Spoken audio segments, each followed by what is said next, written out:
Hai, apa kabar semuanya? Semoga kabar Anda baik-baik saja.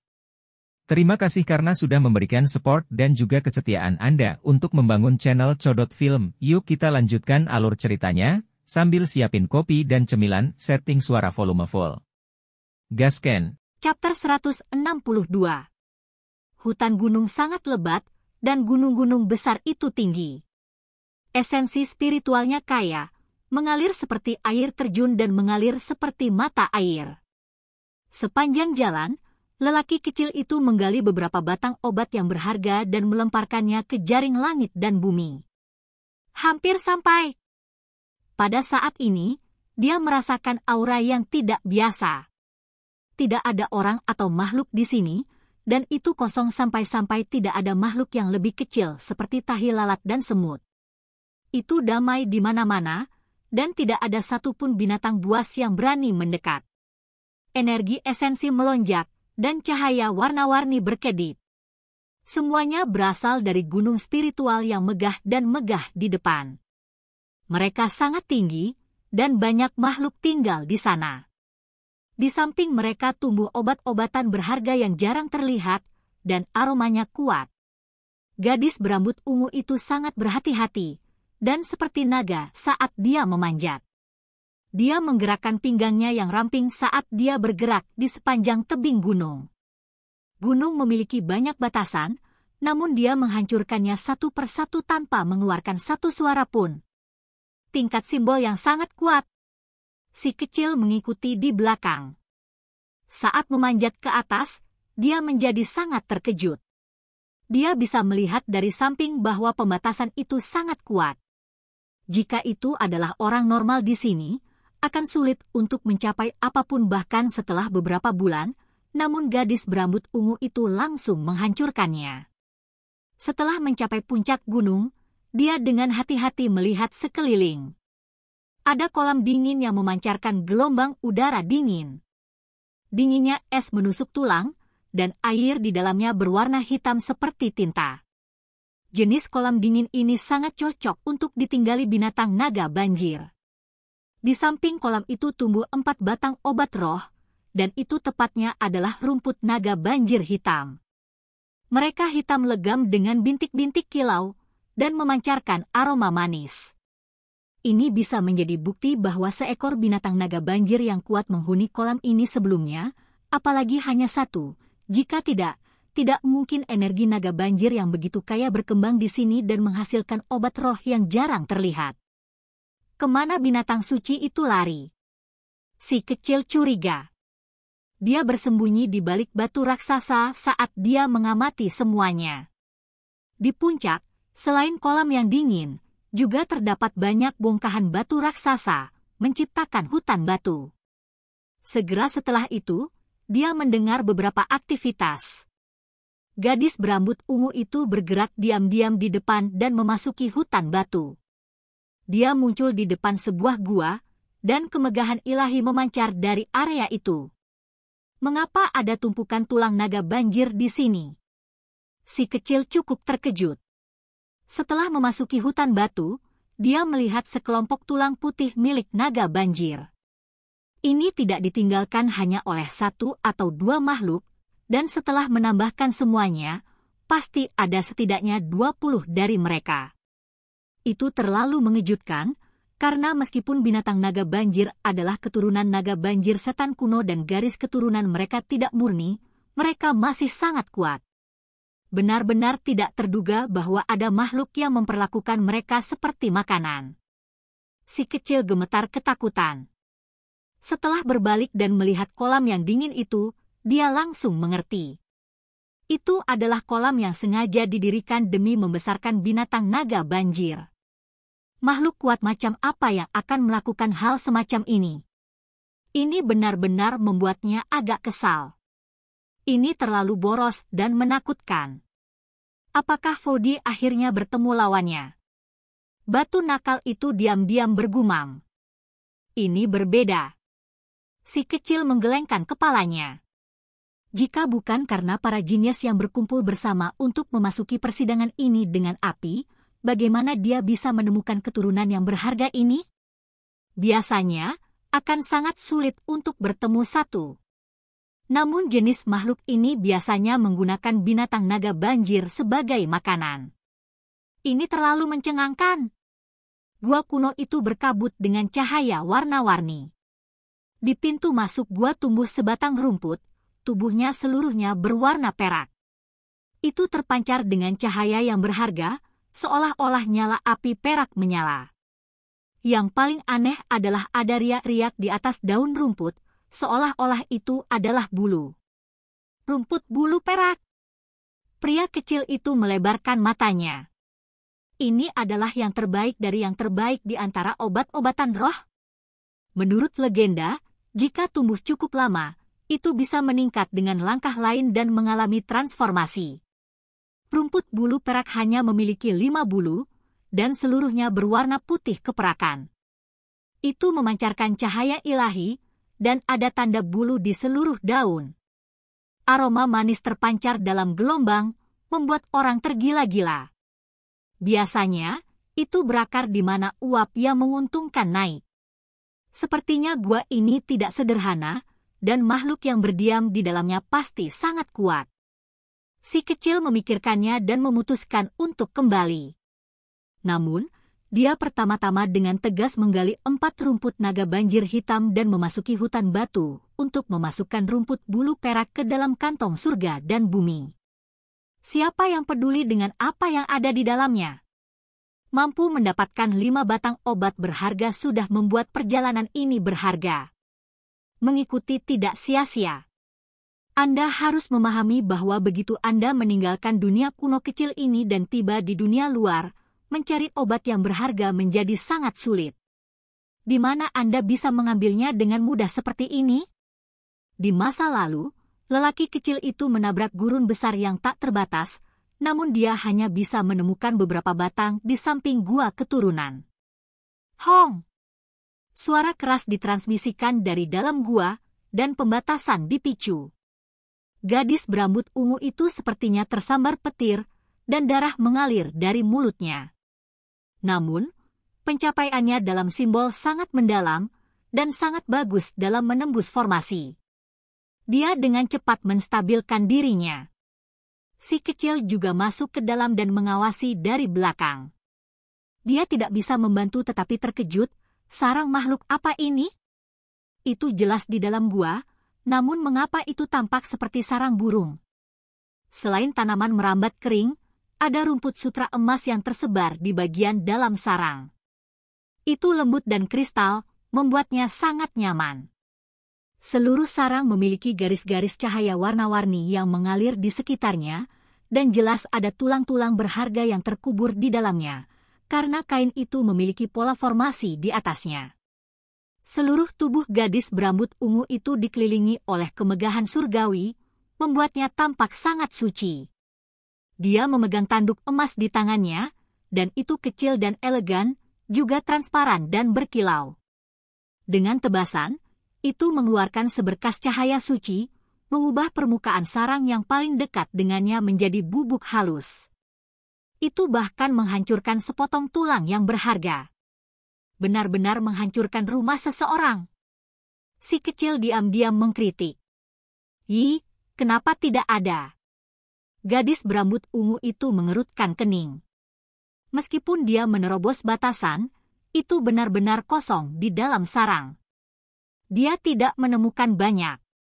Si kecil juga kecewa. Awalnya, dia berpikir bahwa akan ada harta yang luar biasa. Pada akhirnya, itu hanya sarang kosong. Manusia yang penuh kebencian, bagaimana aku bisa merawat bocah itu? Gadis berambut ungu berbicara pada dirinya sendiri, dan jelas bahwa dia masih kesal. Si kecil menggaruk kepalanya. Dia jelas-jelas sedang menjelajahi sarang, namun mengapa sepertinya dia malah dibicarakan? Sepertinya dia tidak bisa bersikap baik. Aku perlu membuat rencana untuk menariknya keluar, dan kemudian, gadis berambut ungu itu tidak ternoda bahkan oleh setitik debu pun. Saat diselimuti cincin surgawi, murid-muridnya yang bersemangat berkedip-kedip dengan untaian listrik. Dia berencana untuk bersekongkol melawanku. Awalnya, si kecil akan mundur, sementara tidak ingin membuat cabang baru tumbuh dari simpul satu. Bagaimanapun, dunia luar berubah menjadi api penyucian berdarah, dan tidak baik membuat terlalu banyak kebisingan. Namun sekarang, dia menghentikan dirinya lagi. Saya selalu ingin menangkap pemuda binatang buas kuno. Itu akan menjadi kamu. Dia membuat keputusannya. Setelah itu, dia berubah menjadi aliran cahaya saat dia menerkam, langsung melompat ke punggung gadis berambut ungu itu. Dengan lengan di lehernya, dia mulai menekannya.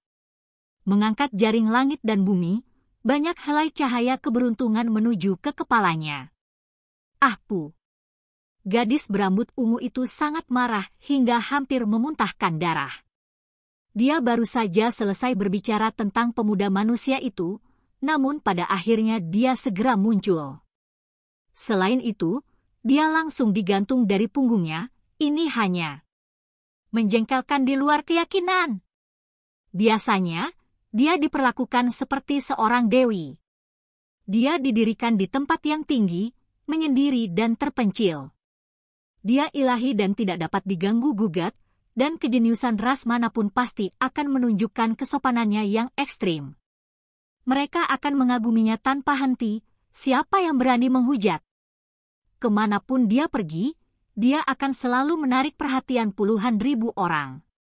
Itu akan seperti bintang-bintang yang mengelompokkan diri mereka di sekitar bulan, dan penampilannya yang tak tertandingi akan membuat orang lain merasa malu dengan inferioritas mereka, membuat mereka tidak mau menghadapinya. Namun bocah ini benar-benar memperlakukannya seperti binatang buas, melompat dan bergerak di atasnya. Setelah melompat ke punggungnya yang tanpa cacat, dia langsung mulai berkelahi dan bergulat, benar-benar akan membuatnya marah sampai mati. Masuk ke dalam untukku. Pria kecil itu tergantung di punggungnya, satu tangan melingkari lehernya yang seperti angsa salju, dan tangan lainnya menopang kantong surga dan bumi. Cahaya warna-warni terbang dalam banyak untayan, dan ribuan untayan cahaya yang menguntungkan dipancarkan. Dia ingin mengumpulkannya di dalam, benar-benar membuatnya menyerah. Bocah sialan! Gadis berambut ungu itu sangat marah hingga dia mulai gemetaran. Kemegahan ilahi dilepaskan dari seluruh tubuhnya, dan ornamen di kepalanya khususnya mengalir dengan cahaya warna-warni ilahi. Dia menolak jaring langit dan bumi, dan tidak memasukinya. Segera setelah itu, simbol di seluruh tubuhnya mulai berkedip, ingin memperbaiki pria kecil itu. Dia sangat kesal. Si kecil tidak akan melepaskannya bahkan jika dia mati.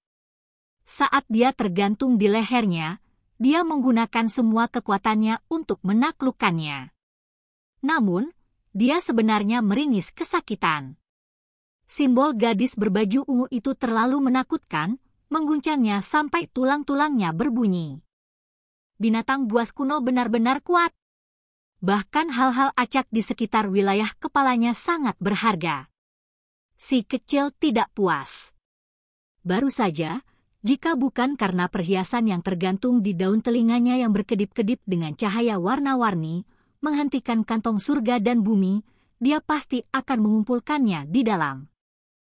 Kedua individu itu bertarung, satu menggunakan kekerasan dan yang lainnya menggunakan simbol yang menentang surga. Namun, si kecil merasa seolah-olah ada sesuatu yang salah. Tubuh pihak lawan memancarkan cahaya, seolah ingin memurnikannya hidup-hidup. Secara khusus, perhiasan di telinganya memancarkan kemegahan yang berharga. Ada cahaya ilahi yang dipancarkan, meretas ke arahnya. Dang! Pria kecil itu menggerakkan kepalanya, menggunakan pagoda kecil di rambutnya untuk memblokirnya. Pagoda kecil itu bergetar, menjadi berkilau dan transparan. Itu memancarkan untayan aura misterius, membuat lubang suara itu segera meredup. Milikku! Setelah melihat ini, si kecil menggigit anting-anting itu dan menariknya ke bawah. Ah! Gadis berambut ungu itu marah dan malu. Orang ini terlalu memalukan, benar-benar menggigit telinganya, ini. Seluruh tubuhnya menjadi merah muda dan dipermalukan secara ekstrim. Tubuhnya yang seperti batu giok mulai sedikit bergetar. "Milikku, milikku!" Bocah iblis itu tidak peduli dengan teriakannya. Dia memusatkan semua perhatiannya pada anting-anting ungu, dan setelah menggigit, dia menggunakan semua kekuatannya untuk menarik ke bawah. Gadis berambut ungu itu hampir gila. Ini jelas merupakan citra yang merusak. Biasanya, dia akan dikenal sebagai dewi, namun sekarang dia dalam kondisi ini. Deretan bekas gigi muncul di daun telinga yang putih bersih dan berkilau itu. Si kecil tidak akan melepaskannya bahkan jika dia mati, dan dia menggigit dengan gigi kecilnya yang ganas dengan seluruh kekuatannya. Menggertak dengan seluruh kekuatannya, dia ingin melepas anting-anting misterius itu. Gadis berambut ungu itu sangat marah. Tidak hanya dia kesakitan, tetapi dia juga terhina dan marah. Ini adalah pertama kalinya hal seperti itu terjadi dalam hidupnya, karena jika hal seperti itu terjadi padanya sebelumnya, bahkan seorang dewa akan runtuh. Dia mengaktifkan antingnya, ingin menghancurkan gigi si kecil. Namun, dia menemukan bahwa itu tidak berhasil. Setelah anting-anting itu bertabrakan dengan pagoda kecil di rambut si kecil, sepertinya itu tidak lagi berfungsi dengan baik, dan tidak bisa diaktifkan. Simbol murni dan suci di sekitarnya untuk sesaat redup akibat gigitan itu. Dia sangat terhina dan marah sehingga dia hampir pingsan. Hatinya sedang kacau, dan kekuatan metode berharganya tiba-tiba berkurang. Kedua individu itu jatuh ke tanah, berguling-guling dan bergulat. Selama periode waktu ini, dia menggigit telinganya yang berkilau dan tembus pandang, dan tanpa melepaskannya, dia berteriak, "Milikku!" Dengan suara weng, gadis berambut ungu itu menggunakan pergelangan tangan kanannya untuk menyerang ke belakang. Ada cincin ilahi yang berkilau di sana, dan itu juga merupakan artefak berharga yang menakutkan. Dia ingin meledakkan pria kecil itu sampai mati. Akibatnya, suara kenci terdengar, dan pergelangan tangannya merasakan sakit yang tajam. Dia digigit lagi, dan cincin transparan itu juga tertahan, tidak lagi mampu menunjukkan kekuatannya. Gadis berambut ungu itu menjadi gila. Persisnya berapa banyak mulut yang dimiliki bocah iblis ini? Bagaimana dia bisa menggigit tanpa henti seperti ini? Jenis strategi memalukan apa ini? Dia belum pernah melihat hal seperti itu sebelumnya. Sesuatu telah salah. Matanya melintas, dan memperhatikan bahwa batu di rambut bocah ini tumbuh lebih besar. Yang menggigit pergelangan tangan putihnya yang berkilauan dan gelang sucinya adalah batu yang mencolok itu, dan dia berteriak, "Ini milikku." Dia sangat marah sehingga dia mulai gemetar. Keduanya merosot, "Di mana moralitas dan perilaku Anda?" Keduanya benar-benar menggigitnya. "Milikku, milikku, semua milikku." Si kecil memiliki mulutnya di daun telinga yang berkilau, serta anting transparan saat dia berteriak. "Potongan ini seharusnya milikku." Batu mencolok ilahi tidak menyerah. "Aku tidak akan memaafkan kalian." Gadis berambut ungu itu menjerit, dan simbol di sekitar tubuhnya menyala. Si kecil menggertakkan giginya dan menggunakan seluruh kekuatannya untuk menggigit. Akhirnya, dia mendapatkannya. Rantai lubang suara yang dimurnikan dari emas suci dipatahkan oleh kunyahannya. Antingnya terlepas, dan deretan bekas gigi serta sedikit darah muncul di daun telinga gadis itu yang putih dan cemerlang, memancarkan aroma yang manis. "Ini manis. Darah berharga macam apa ini?" Bocah iblis itu menggigit lubang suara saat dia mengungkapkan ekspresi bingung. Dia sekali lagi menggigit daun telinga yang lembab dan cerah sebelum mengisap sedikit darah manis. "Aku akan melawanmu sampai mati." Gadis itu benar-benar akan menjadi gila karena marah. Alisnya yang gelap melonjak, dan matanya yang besar dan cerdas menyemburkan api saat dia mulai mempertaruhkan semuanya pada pria itu.